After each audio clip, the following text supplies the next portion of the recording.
make sense to me. That goes again. I'm going to keep saying what Dr. King said, willful ignorance and conscientious stupidity. You want to pretend that this is just an oversight. Do you understand how many people that went down the pipe with in order to be on an ad? You go to any CVS, you'll see Burt Bees, and you won't see people who look like me and you, but they want us to give you our money.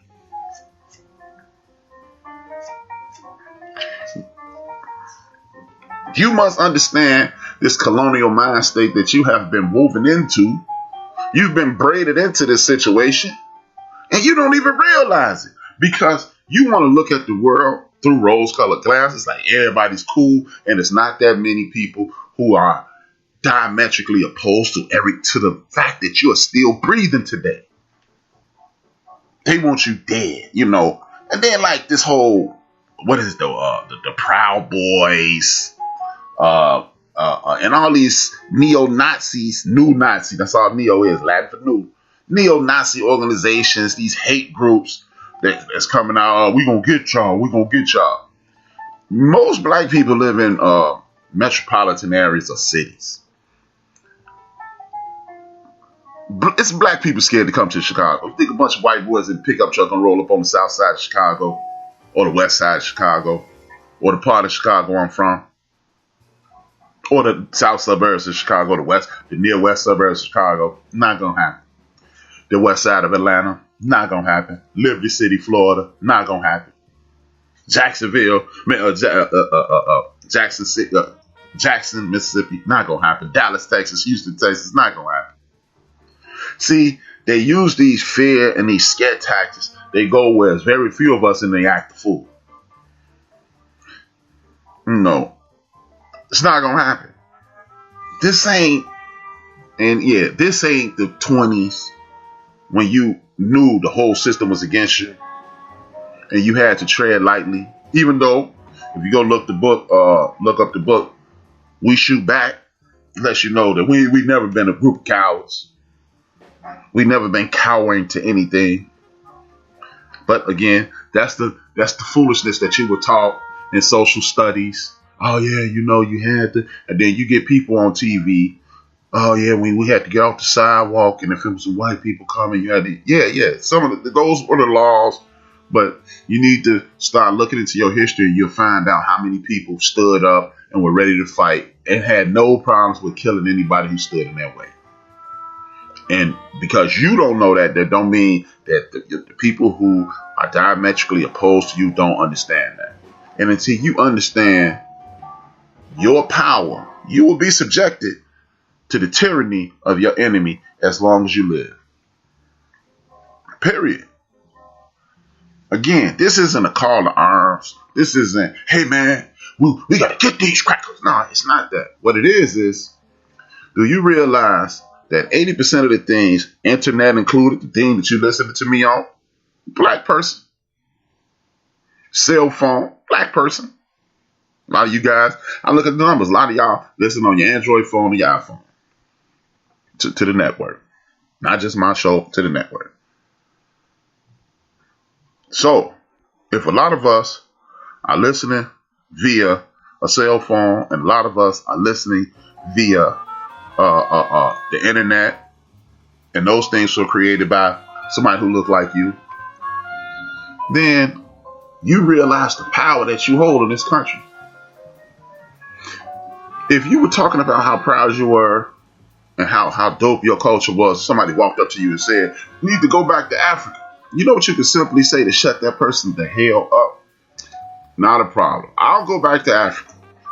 If you and the people who look like you and the people who control the United States federal government give us the money, including the interest on everything we invented and the patents, give us our money, we'll find someplace to go. And that argument is terminated at that point. Then that's why they hate you, because they understand I cannot survive without these people. Frontline workers. Look, most of the frontline workers in the United States of America dealing with a pandemic look like me and you. People that look like me and you reared their children. People that look like me and you cook their foods. People that look like me and you are security guards. Every walk of life, we're there. Walk up to somebody that's not from our culture, ask them what their favorite movie is, just like Pino, and do the right thing. Spike Lee pulls him to the side. Mookie, played by Spike Lee, pulls him over to the side. Who's your favorite basketball player? Magic Johnson. Who's your favorite comedian? Eddie Murphy. Who's your favorite this? A black person, a black person, a black person. But they not niggas, right? Remember, that's what he said. They're not niggas, though. So, but they busy hating us. And I will continue to use this analogy. You would not chase a man or woman if they told you no. No, I don't want to be bothered with you anymore. Your feelings will be hurt for a little while. But most human beings with good sense will walk away from that person and say, hey, I'll bid you adieu. The people who control this country for 240 plus years have been telling us, get the hell out of our face. And we keep adjusting how we live in accordance to what they want. I'm going to say something.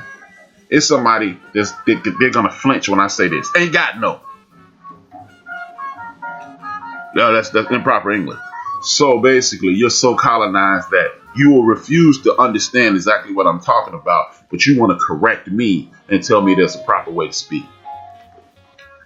All I want to know is, how did these brothers and sisters who come from these small rural towns get loans from these banks after showing them how much money they can make? And I'm sure they were saying ain't got no, and fenta, and things of that nature that we say every day, because we took that language from the southern part of the country and moved to the northern part of the country and the western part of the country, and people got business loans and things of that nature, and they were country and they were unsophisticated and things of that nature. To quote again Michael Eric Dyson, Martin Luther King and Malcolm X spoke the King's English to the Queen's taste, and guess what they got? Bullets to their head. So you can be as eloquent as Dr. King, as charismatic as Malcolm X, or as radical as Huey P. Newton, and you'll get the exact same fate. So why not galvanize the community, move forward, and support each other? Now, that leads me to another point, the support.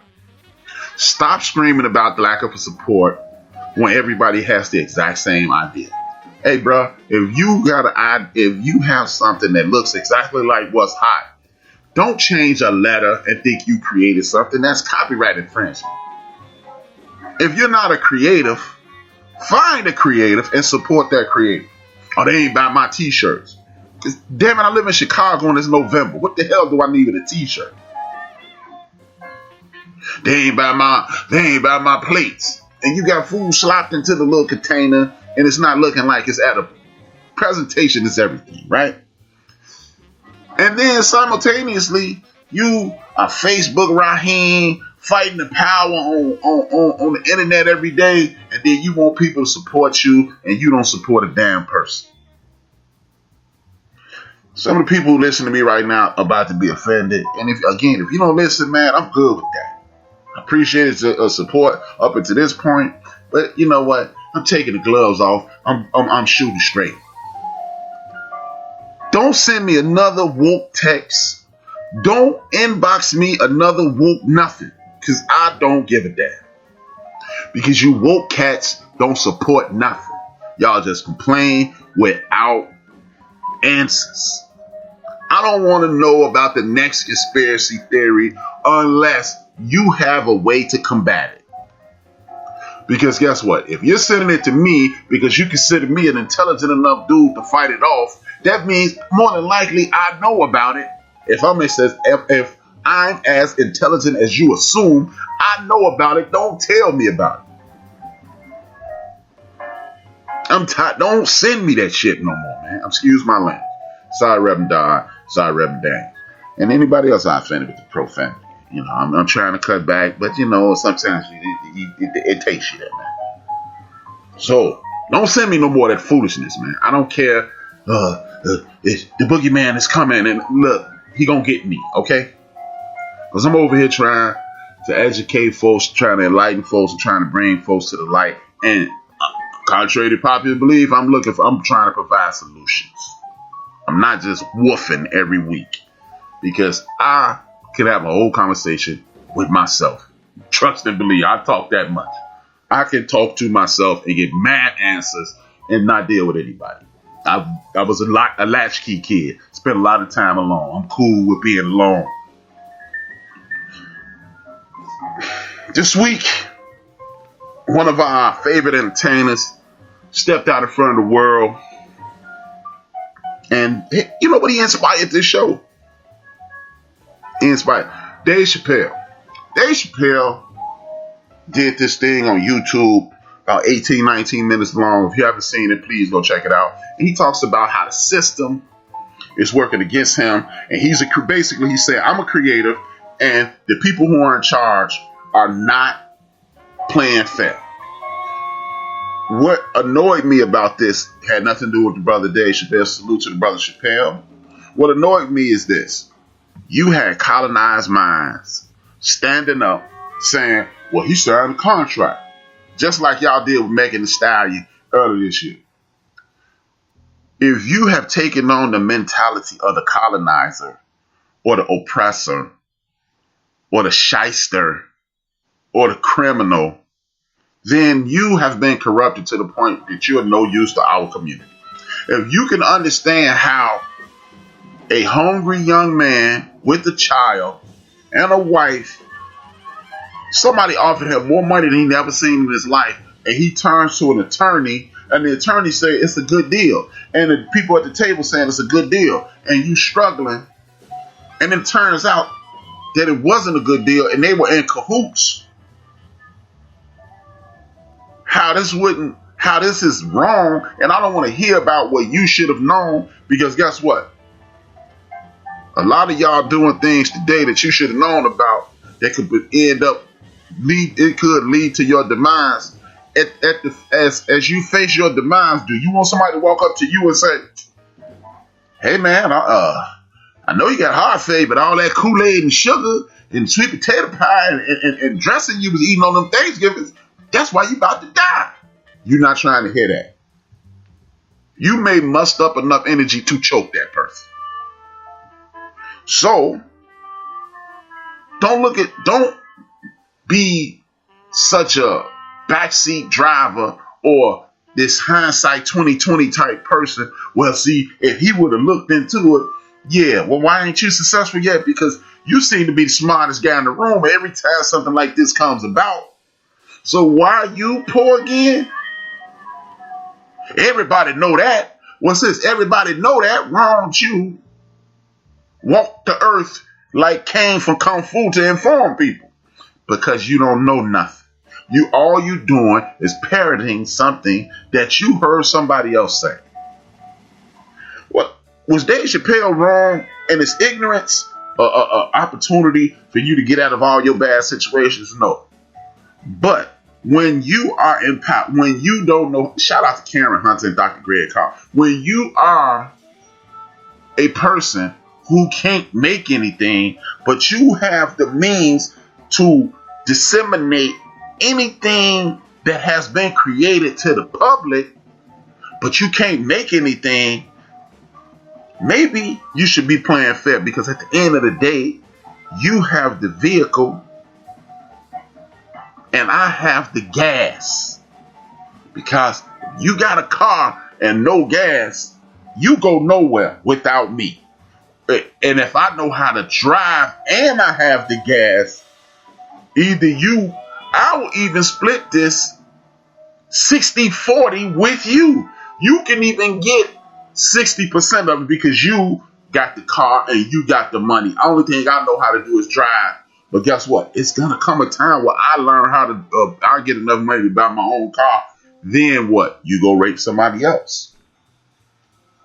Oh, see, he should have learned from this guy and that guy and this guy and that guy. Yeah. The very next time you're faced with a mistake, I need you to keep that same energy, because I've never met one human being on the face of the earth that at their demise, or at the moment that they realize that they've been screwed, or they learned that they've been screwed, turned around and said, I'm glad I got screwed. Lesson learned. Carry on. No, you are upset.